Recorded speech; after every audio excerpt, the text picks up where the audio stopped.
Hello, and welcome to All to Do with the Blue. I'm your host, Rowan White. This is a show where we talk about everything and anything related to water. Today, we have two guests coming on to talk about the time that they shared when they got rescued during a 2024 August storm here in Connecticut. Welcome, Cookie and Leto. How you guys doing? Doing good. Thank you for having us. Thank you, guys. Cookie, would you mind starting us off with maybe a recollection of your experience during that storm? Yeah, of course I would. Thank you. Well, we were at a birthday party for my great niece. She was turning 2. There was 61 of us invited to the party at Jackson Cove in Oxford, and we were having a nice beginning. It started around 12 noon. We started eating. There was a pizza truck, and while we were eating, it was raining, and it just didn't seem to stop. It just went on and on and on for probably about a half an hour. We were told that it was going to stop soon. My niece was checking the weather report, so we were optimistic that it was going to be stopping, but it stopped for about 15 minutes, and then another wave came in, which was worse than the first one. So at that point, we were starting to get very concerned because we were seeing a lot of debris in the Lake Shore, which we were on the beach at Lake Shore, and wood, and a bridge had broke, and there was all kinds of foam and debris floating in the water. We were under the pavilion, so luckily we were able to keep dry, but we were getting concerned that the water was going to start rising up where we were. So that was getting kind of scary. Then, after we finished eating our lunch, a couple people decided to leave. They wanted to leave. So they went, and about 15 minutes later, they came back and they told us nobody can leave because the road is washed out. So the one entrance and exit to Jackson Cove was gone. So, of course, as you can imagine, we all were getting concerned that, we wouldn't be able to go home. And they did tell us that. They, told us that we'd probably have to stay the night. And we got really concerned because there were 61 of us. We had 3 infants under the age of 4 months. There was about 8 children. There were some elderly people. We had a diabetic that needed insulin. So it was getting pretty frightening at that point, and concerning. So the lifeguards did say that they'd bring us some supplies. I didn't see the supplies, but I was told that they did, bring supplies. Did you see the supplies? The supplies the lifeguards brought? Yeah. I don't remember. Like I was doing my own thing, but I do remember that they made extra food for us, extra pizza when we were stuck there. So that was a lucky thing later on at dinner time. Yeah, dinner time. That was a good thing that everyone, even the kids, like they had more food for us. So Yeah, that was a good thing. exactly. And then the other thing, what we were trying to do because of the kids, we didn't want the kids to be frightened. Some of the adults were playing games with them, keeping them busy like that. My brother Don, he was getting kind of silly. We had balloons, and he was drawing funny faces on the balloons. Even though we were nervous and frightened, we didn't want the kids to be frightened. No, yeah, especially once the kids start crying, it's going to be even more of a hassle trying to calm everyone's nerves because then the parents will have to deal with that and on top of the situation you guys are put in. So, yeah, it can be challenging for sure. Yeah, exactly. Yeah. Now, a question for you guys. Doesn't matter who starts first, I guess, but when the flooding had first begun and they came back and told you no one can leave, did you guys walk out there and were you able to see the damage that had already taken place? Okay. We couldn't visually see the damage, but luckily there was a river. I mean, the road to Jackson Cove got washed out, which was probably about 50 yards maybe away from our pavilion. So we walked over to it when the rain stopped, and we saw the river that was gushing from Route 67 up above that just came down, washed a house, got the whole front of the house got wiped out. There was a big gully and then a huge stream of raging water going into the lake. It was frightening to see that. That could have been where we were. Luckily, it wasn't. It was over a little bit more, to the where the road was. So, we were really happy about that. And Leto, did you walk over there and see this too? So when I was there, like, and we found out that because I have actually had to go to work around that time, that like I think it was like 4:30. I had to be there, so I was getting ready to leave. But my uncle said that the road was blocked off, and my brother also wanted to leave, but he wanted to check to see why we're not able to leave. Like, he didn't know if it was like the road. We had no idea that the road collapsed. So I went in the car with him, and we both took a ride up there to the street, and we actually saw half of the road was gone. And when we were up there, we actually saw a tree actually come down. We're lucky, but I mean, we couldn't go up there anyway. We understood why they told us we couldn't leave, because half the road was gone. No cars can go. So like at that point, I knew, like, all right, I guess we're stuck here. But like Cookie was saying, like, I had to stay calm and relax, like, especially since there were kids there. I didn't want to like freak out or get nervous in front of them. Plus, for my own mental well-being, that's the kind of like advice I would tell anybody, like, in this kind of situation. The best thing to do is to just remain calm. It's so important to like breathe in these kind of situations. Just take a deep breath, because honestly, that's the best way you could figure out how to get through these kind of situations, like, just to stay relaxed and calm. Yeah, man, that's perfectly said. You have to do that in these situations. Otherwise, if you get ahead of yourself, someone can get hurt or even worse, Yeah, exactly. I've learned that even outside of this situation. There's been other moments where things don't go like we planned, or things happen, and we, like, the best thing you got to do is just relax, stay calm, and know that no matter what happens, we're going to get through this. You just got to keep that in your head. And that way you could actually figure out like how to get out of these kind of situations. Yeah, or best keep yourself safe. You mentioned that lifeguards had came and told you that you couldn't leave.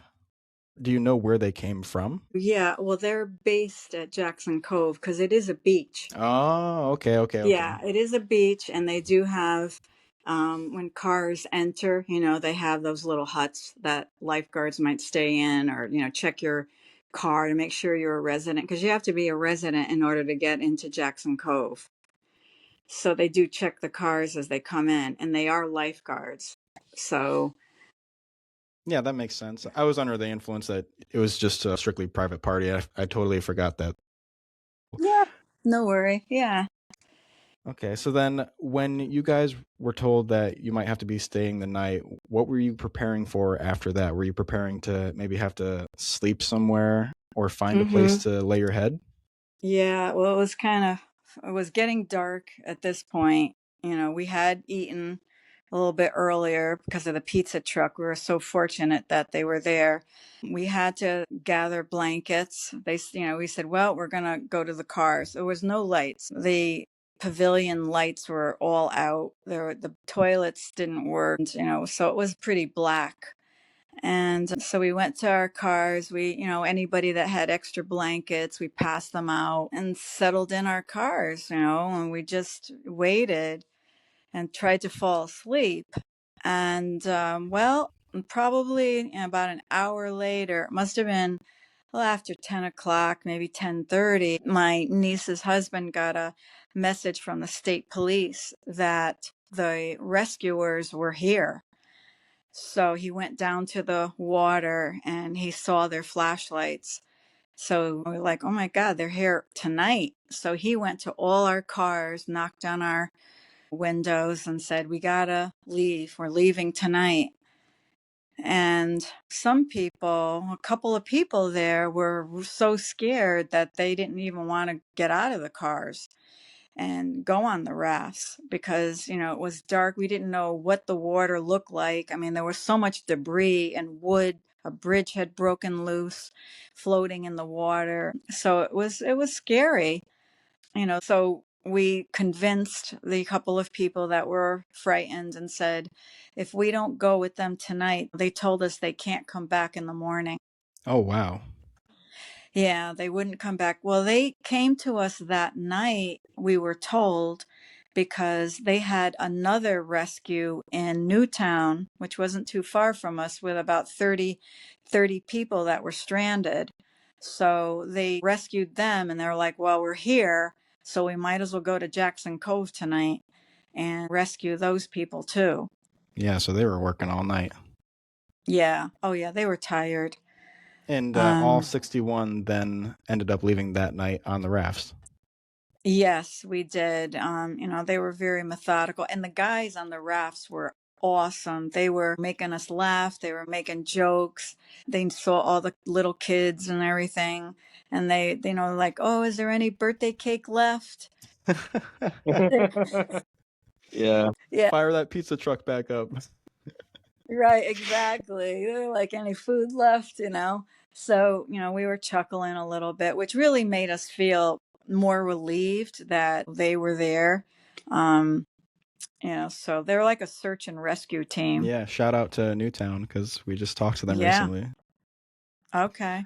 So how long did it actually rain when you guys were there then? Because it downpoured and there was a lot of damage, but I don't recall how often the rain really fell. There were 2 cells. Maybe it rained like consistently for at least 20 minutes or longer, just pouring. I never saw rain come down that hard.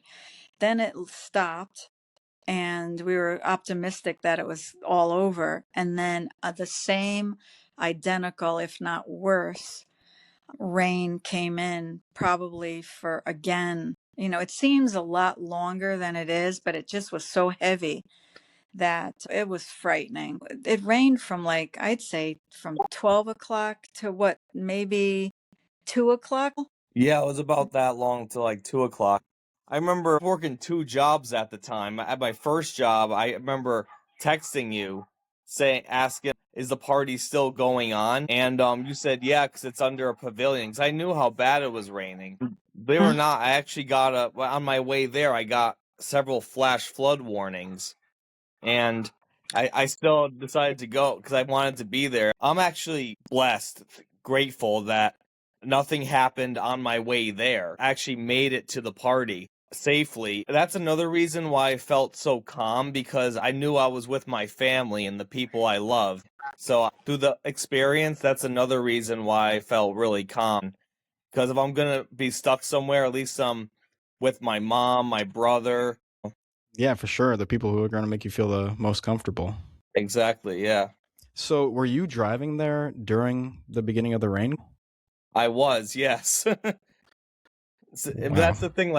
I've never been caught in a flood. I've driven in a couple rainstorms, but I figured this should pass, because in the past I've gotten flash flood warnings, and usually it's never as bad as how it was that day. But now I'm telling myself, if I ever get a flash flood warning on my phone, I'm just staying home.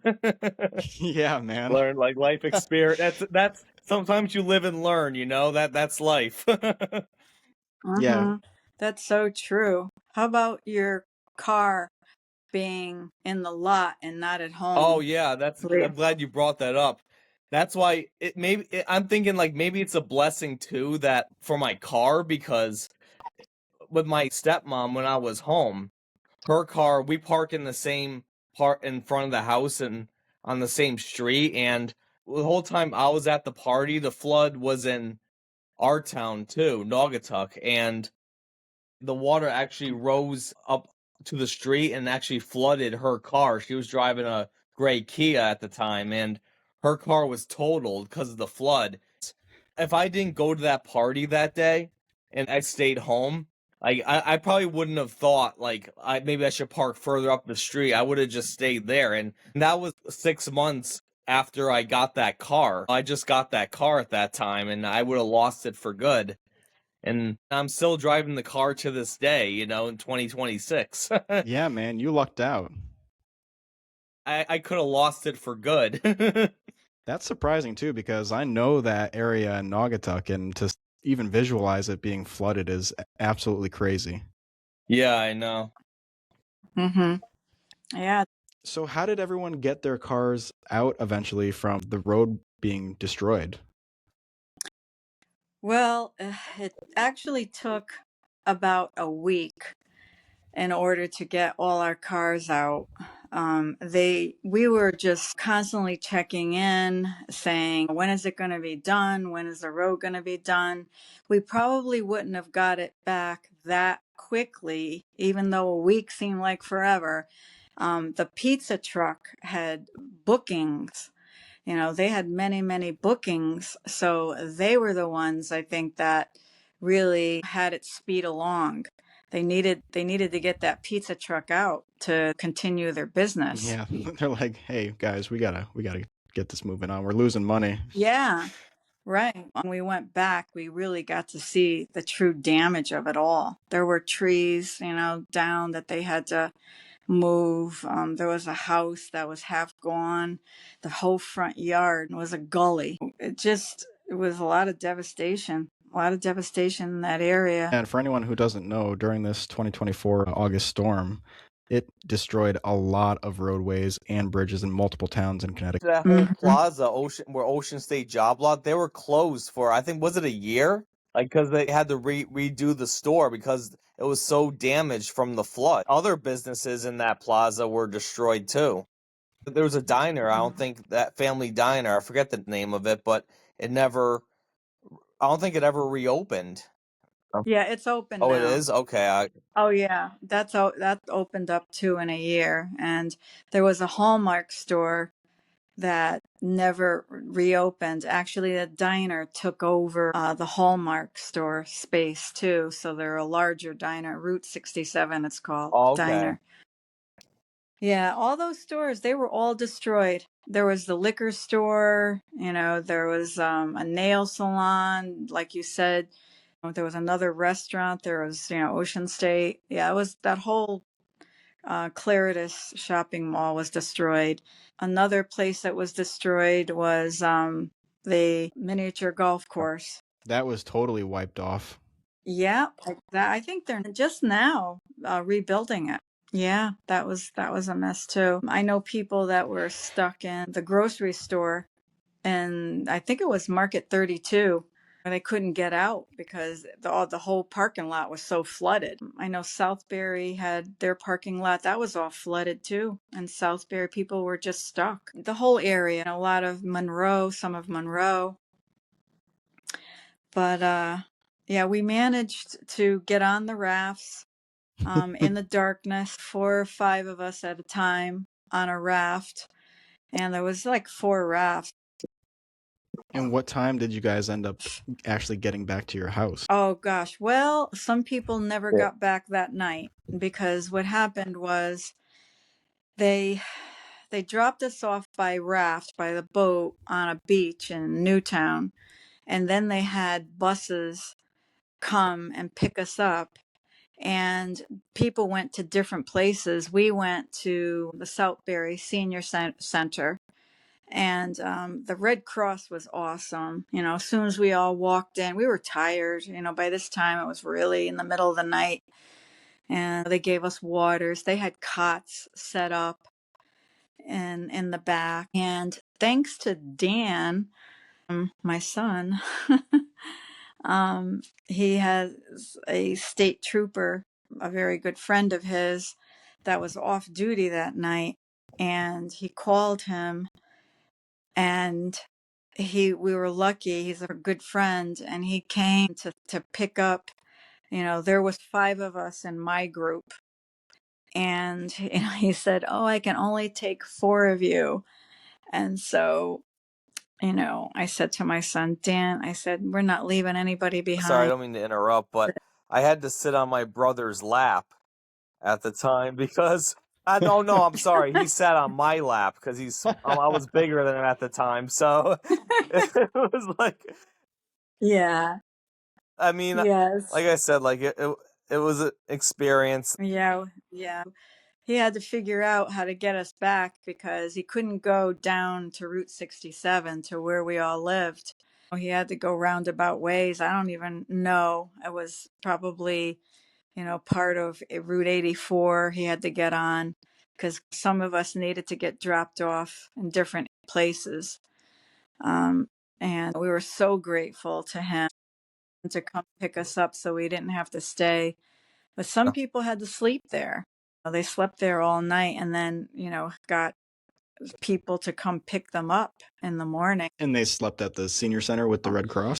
Yep, they slept with the Red Cross at the senior center. They got breakfast in the morning. Yeah, we definitely donated to the Red Cross after that. And some people went to other places. Some people slept at the fire department because there just wasn't enough room. It was definitely a cross-community collaboration with that event. It was definitely the rescuers. I tell you, they are terrific. I had a good experience, especially with the rescuers. I was with my brother and my godmother at the time, and yeah, they were talking to us. They really made us feel comfortable because we were all scared to go on the boat, but I knew it was what we had to do, and at least they made us feel comfortable through the whole thing, Mm-hmm. Yeah, I agree. Yeah, I agree. They even actually, like on our boat, he goes, "Give me your camera. I'm gonna take a picture of you guys." And so we all had like sad faces, and he goes, "Smile." So we do have a picture of all of us smiling, and then some people, and my friend said to me, "Oh, you don't look too scared." We're like, we were scared, but Well, we at were least now forced when to you talk smile. about it, you can smile about the experience. Yeah, exactly. And what boat were you guys on? How long did you have to wait to get on the boat to leave? Yeah. You were on the last boat. My mom was with her boyfriend at the time, so I'm happy like she had somebody, but I figured my brother, who is a Marine, like maybe stay with him. Maybe like just let the kids go first. At the same time, we knew we were all gonna get rescued, but I wasn't really in no rush. I mean, like I said, like I was in a calm, peaceful state. I wanted to stay calm through the whole situation because I knew that was best for what was going on to keep my family, the kids there safe and everything. Because I do believe like we are blessed, like we are being looked after by a higher power. Eventually, we were one of the last ones, the last adults. So they had a boat for me, my brother, my godmother. So they were like, okay, no problem. And the whole boat ride, like they were talking to us. I was telling them like I appreciate you guys for being here because I do appreciate anyone who would offer like the fire department, I think it was, to volunteer and come rescue us. Like I have appreciation for everybody that night who helped us out. I mean, that's where I know there are a lot of good people out there and who will help you in difficult situations. So I'm very grateful that they were there for us. Like everyone from the people on the boat, the bus driver who took us to the shelter, my brother's friend that took us home. No matter how bad things seem, like there's always a way and there's always people who will try and help you. Yeah, and a lot of those guys don't get enough praise Yeah. for the job they do. No, they don't. They really don't, I mean, there were some talks about the dam, talks about, gee, I hope the dam holds up. That's why people, I think, might have been afraid to go on the boats. In case it gave way. Yeah, in case the dam went, because we really, you don't know. We're taking a chance, and I mean, for me, I was not the first person to get on a boat. I was probably like on the third trip or so, and I wanted my sons to come with me. There was two sons, and I was like, "Come on!" And they were like, "No, you go, Mom." And I look back at them, and it just feels like, gee, I hope you guys get off okay. It was that kind of a feeling that I had because they wanted me to go ahead of them. It means you raised good sons. Yeah, I did raise good. Well, they let everybody go ahead of them. They waited for the last boat. They wanted to be sure that everyone else got off. I think that's very honorable. Well, I would have been worried. Like, I hope my mom makes it there safely. I'm actually like grateful I went to that party and I was there when it happened, because if I was home and I found out that my mom, my brother, literally my whole family was stuck there, and I'm home and there's no way I could get to them, there's no way I could help them, I would have been panicking. I was in a better mental state there than I would have been if I was home where all this was happening. Yeah, that's interesting. That's an interesting point. For people who are supposed to go on, say, like trips or something, and an accident happens and someone passes away, and that person could have been there or done that, or someone got hurt. Yeah. People feel guilt for that. Yeah. And Cookie, I bet you're probably off that third boat. Every boat coming in after that, you're like, oh, are my sons going to be on this one? Are they going to be on this one? Right. Well, I was waiting, yeah, because, they dropped us off. Was it cold at that time? Not really. It was in August, and we were pretty comfortable for that late at night. But I mean, because the weather wasn't supposed to be so great and it was going to rain, I wasn't dressed in really shorts or anything like that. I think I still had longer pants on and a long sleeve top. So it was okay, pretty much. And Leto, when you finally got on the boat, did you enjoy the ride at all, or were you still nervous traveling over the water? So I did have nerves, but I knew that I trusted the guys who were rescuing us. And I did have my brother with me, so I felt a little better, but sometimes you just have to tell yourself you're going to be okay, you're being rescued, you're going to get through this. And we did have life jackets, so it made me feel a little better, but How did your brother handle the situation? he seemed really like calm through the whole situation. Well, I don't know what he was going through internally, but he's in the Marines. I mean, he's a police officer. He knows sometimes his life is at risk in these kind of jobs. So, I mean, he's probably used to that kind of thing, that kind of mindset. Like, I mean, the fact that he was calm too made me feel calm as well. I'm happy that he was with me the whole time, and I want to tell him that too. Like, thank you for sticking by me through that time. Yes, I would like to also comment that my son, being a Marine and a police officer, that in his training, it's like everyone goes before them. He waits until the end. Everyone's more important than him. So, because I actually heard in part of his training when he was a Marine, and that's what they're taught. So I'm not surprised that he and Carl waited to get on the last boat to get off the island to make sure that everyone else went ahead of them. We need to appreciate our soldiers and our law enforcement and firemen. Every time I see a police officer on the street, I say, I appreciate what you're doing. I tell my brother's a police officer, and I really appreciate what you guys do, keeping us safe. Same thing with the people in the service. If I see them wearing the hat for that they're a veteran, I always go up to them. Thank you for your service. I appreciate you. And I just feel good when I say it, because like they put their lives at risk to keep us safe. I agree. A lot of the times, I was telling our last guest, Dr. Cassetta, Newtown Search and Rescue, once you know someone and they do that kind of thing, you really start to think about it. And most of the time, people really don't think of those people volunteering their time. No, they don't. They don't really. And, anything could happen. They're there for us. I mean, who are we going to call when we're in trouble? I mean, look at what happened to us. I mean, how would we have gotten out of there? Yeah, I know. No, it just, we're so fortunate. Yeah. Well, guys, this has been an amazing story, and I really appreciate you guys coming on to talk about it. If there's anything else you'd like to talk about, let me know. I think we pretty much covered everything of that day. And thank you for having us. Yeah, thank you so much. No problem. Are you? All right, guys, that's it for tonight. This is All to Do with the Blue. If you've got a story and you'd like to tell it too, you can reach out to me at atdwtb@gmail.com. Send me a blurb, send me a story. Let's get you on the show. Thanks. Have a good night, guys.